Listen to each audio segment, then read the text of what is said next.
Дорогие друзья, приветствую вас на канале «Разумная медицина», доктор Евдокименко. Существует распространенное мнение, что нет ничего вреднее для легких и бронхов, чем курение. Но на самом деле существует еще два фактора, которые вредны не меньше, а может быть даже больше, чем пресловутое курение. И я вам о них сейчас расскажу. Недавно ко мне на прием пришел мужчина, который страдал от затяжного кашля на протяжении полугода. За это время он посетил 5 врачей, которые никак не могли поставить ему диагноз. То есть врачи не могли найти причину этого кашля. Последний диагноз был такой: астма без приступов. Люблю я современные диагнозы.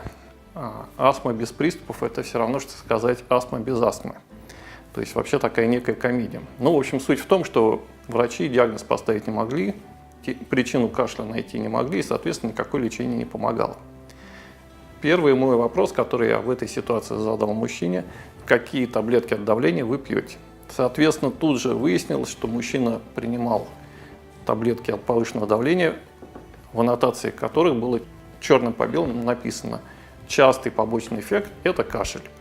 Так вот, хочу еще раз подчеркнуть: очень частые побочные эффекты многих таблеток от давления – это затянувшийся кашель, который, естественно, не пройдет до тех пор, пока человек принимает эти таблетки. К слову, недавно на приеме у меня побывал еще один мужчина, который кашлял на протяжении 2 лет, и ему тоже никак не могли поставить диагноз. И врачи придумали такой перл: неинфекционный хронический бронхит неясной этиологии. И опять все дело было в таблетках. Еще раз хочу подчеркнуть: если вы кашляете на протяжении долгого времени и видимых причин не наблюдается, но при этом вы пьете какие-то таблетки от давления, проверьте инструкцию своих препаратов. И если в инструкции написано кашель, возможно, этот препарат нужно будет заменить на какой-то другой. Второй фактор, который вредит легким не меньше, чем курение, это обезжиренная диета. Однажды на Ассамблее Всемирной медицинской ассоциации я беседовал с выдающимся торакальным хирургом, который оперирует легкие. И вот этот хирург мне рассказывает: не можем понять, в чем дело. Среди жен новых русских пошла эпидемия туберкулеза. Почему, не ясно. Казалось бы, почему болеют бомжи, почему болеют алкоголики. Люди, живущие в антисанитарных условиях, это понятно. Но почему болеют жены богатых людей, совершенно не ясно. Ведь они же живут в нормальных санитарных условиях, у них все хорошо и с гигиеной, и с питанием. На что я ему ответил: да все очевидно. Жены новых русских очень часто сидят на обезжиренных диетах. Они так стараются понравиться своим мужьям и сохранить фигуру, что начинают есть либо обезжиренные продукты, либо они вообще уходят в вегетарианство.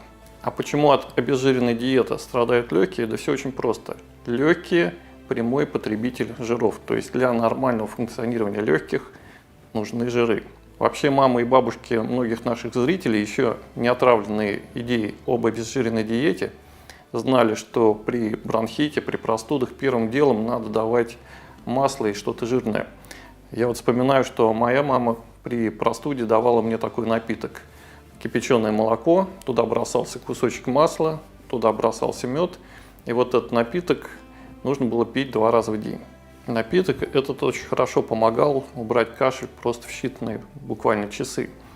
То есть еще раз хочу подчеркнуть: легким нужны жиры. Поэтому, если у вас проблемы с легким, если у вас кашель, если у вас бронхит, то как минимум в день надо съедать кусочек масла, примерно 20 грамм. То есть этот кусочек масла нужно съедать утром. Один молодой человек привел ко мне на прием лечить спину свою маму. Но маму-то мы вылечили очень быстро, а вот ему самому нужна была помощь, потому что он был очень худ, очень болезненный, цвет лица землистый, он очень сильно кашлял, и, в общем, как говорила мама, он выкашливает легкие.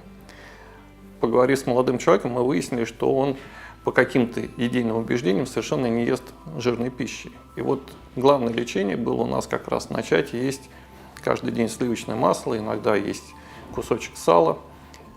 Даже без каких-то сильных препаратов, буквально за 3 недели молодой человек пошел на поправку, только изменив свое питание.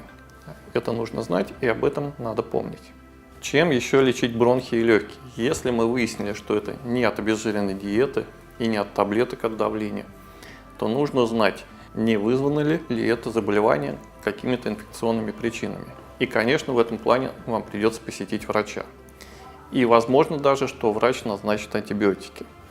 Это тот самый случай, когда антибиотики нужны.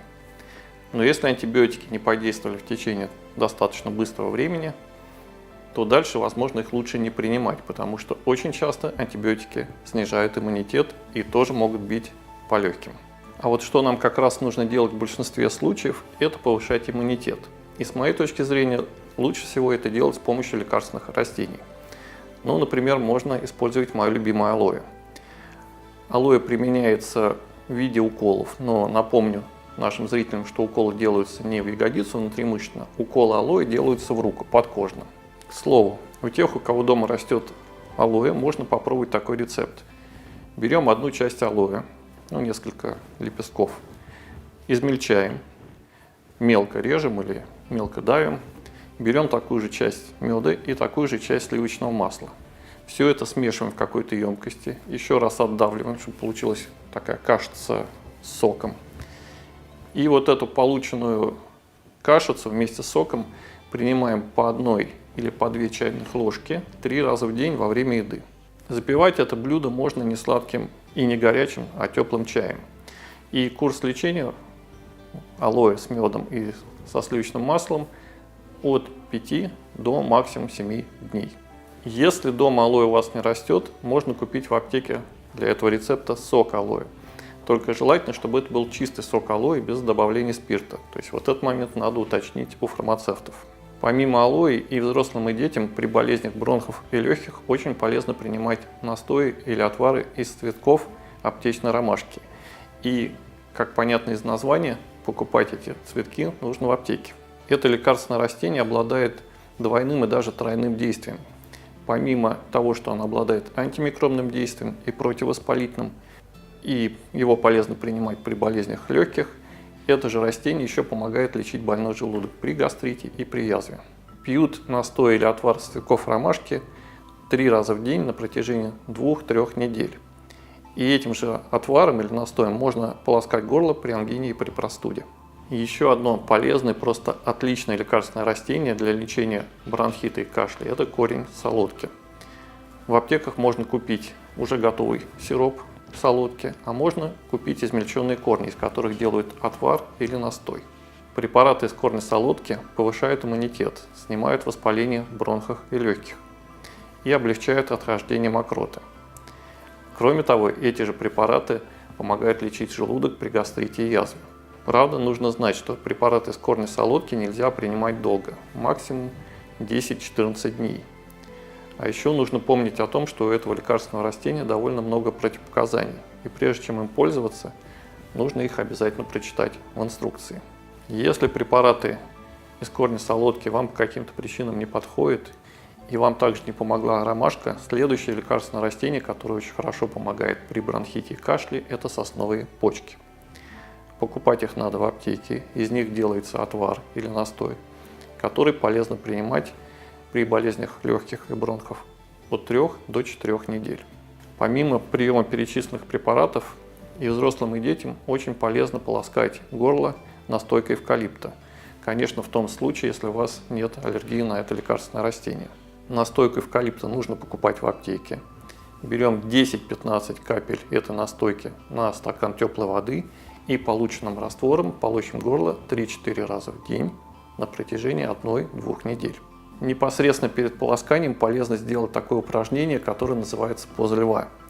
Я бы вам это упражнение показал, но выглядит оно очень неэстетично, поэтому лучше вы найдите его где-нибудь в интернете. То есть делаем это упражнение. Заключается оно в том, что нужно вывернуть себя практически наизнанку, то есть напрячь горло. И вот после этого упражнения полощем горло настойкой эвкалипта. И очень важный момент, дорогие друзья. Во время лечения не забывайте пить побольше теплой жидкости. Особенно полезно при бронхите и при простудах клюквенный морс и отвар брусничного листа. И это на сегодня все, дорогие друзья. Конечно, в интернете рецептов для лечения кашля и бронхита намного больше, но я привел здесь только те, которые считаю самыми эффективными. Под видео будет дана ссылка на страничку на моем сайте, где эти рецепты расписаны более подробно.